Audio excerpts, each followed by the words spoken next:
पूज्य गुरुदेव भगवान के श्री चरणों में प्रणाम। ऋषि प्रसाद अंक 356। लेख जीवन में गुरु की अनिवार्यता। श्री रमन महर्षि। आत्मानुभव के लिए प्रयत्नशील साधकों के लिए गुरु आवश्यक है, लेकिन पूरे मनोयोग से प्रयत्न न करने वालों में गुरु आत्मानुभव उत्पन्न नहीं कर सकते। यदि साधक आत्मदर्शन के लिए गंभीर प्रयत्न करता है तो गुरु की अनुग्रह शक्ति अपने आप प्रवाहित होने लगती है। यदि प्रयास न किया जाए तो गुरु असहाय है। गुरु अनिवार्य है। उपनिषद कहती है कि मन से तथा इंद्रियों से दिखने वाले दृश्यों के जंगल से मनुष्य को गुरु के बिना और कोई निकाल नहीं सकता। गुरु अवश्य होने चाहिए। आत्म साक्षात्कार के लिए गुरु अनिवार्य। जब तक आप आत्म साक्षात्कार करना चाहते हैं, गुरु आवश्यक है। भाव यह है कि किसी को संसार सागर में सुख दुख के थपेरे खाना स्वीकार हो जाए तो उसके लिए गुरु की आवश्यकता नहीं है। वह भले निगुरा होकर दुख शोक भय चिंता की ठोकरें खाता रहे, जब तक आप में द्वैत भाव है गुरु आवश्यक है। क्योंकि आप स्वयं को शरीर से एक रूप मानते हैं। आप सोचते हैं कि गुरु भी एक शरीर है, परंतु आप शरीर नहीं है, न ही गुरु शरीर है। आप आत्मा है और गुरु भी आत्मा है।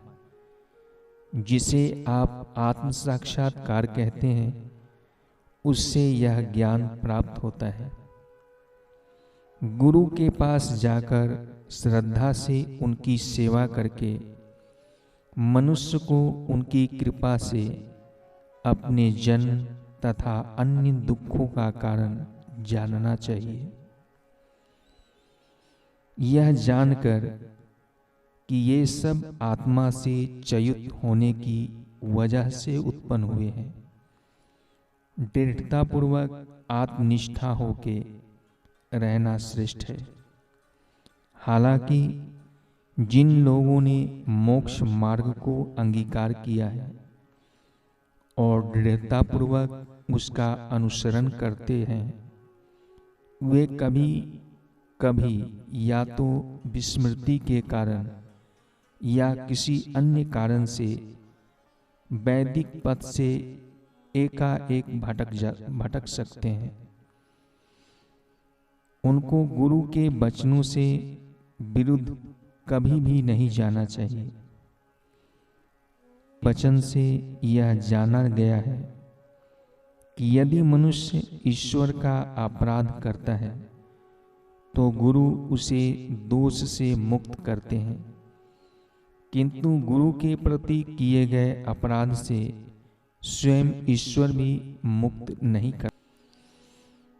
सभी लोग जिसकी कामना करते हैं वह शांति किसी के द्वारा किसी भी तरह किसी भी देश या काल में प्राप्त नहीं हो सकती, जब तक मनुष्य सद्गुरु की कृपा से मन की निश्चलता प्राप्त नहीं करता।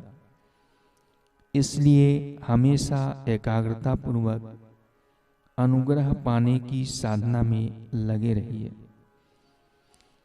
आत्मा पर टूट त्रुटिपूर्ण सीमा का स्व आरोपण अज्ञान का कारण है। भजन करने पर ईश्वर स्थिर भक्ति देते हैं जो आत्मसमर्पण में परिणित होती है। भक्त के आत्मसमर्पण करने पर ईश्वर गुरु रूप में प्रकट होकर दया करते हैं। गुरु जो कि ईश्वर हैं, यह कहकर भक्त का मार्गदर्शन करते हैं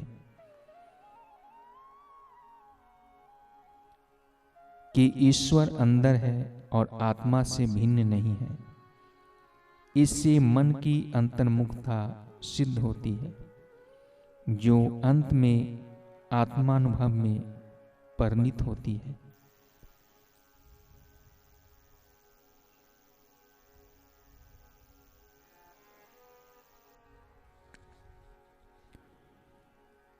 पूज्य बापूजी कहते हैं, जो करो सुचारू रूप से करो और करने के बाद सोचो कि जो हुआ है वह सब इंद्रियों, मन और बुद्धि ने किया है। मैं सत्ता मात्र, साक्षी मात्र हूँ, बाकी सब सपना है। सेवा का फल त्याग होता है। सेवा का फल अंतरात्मा का संतोष है। कुछ चाहिए, वाहवाही चाहिए तो सेवा क्या की, यह तो अपने दुकानदारी की।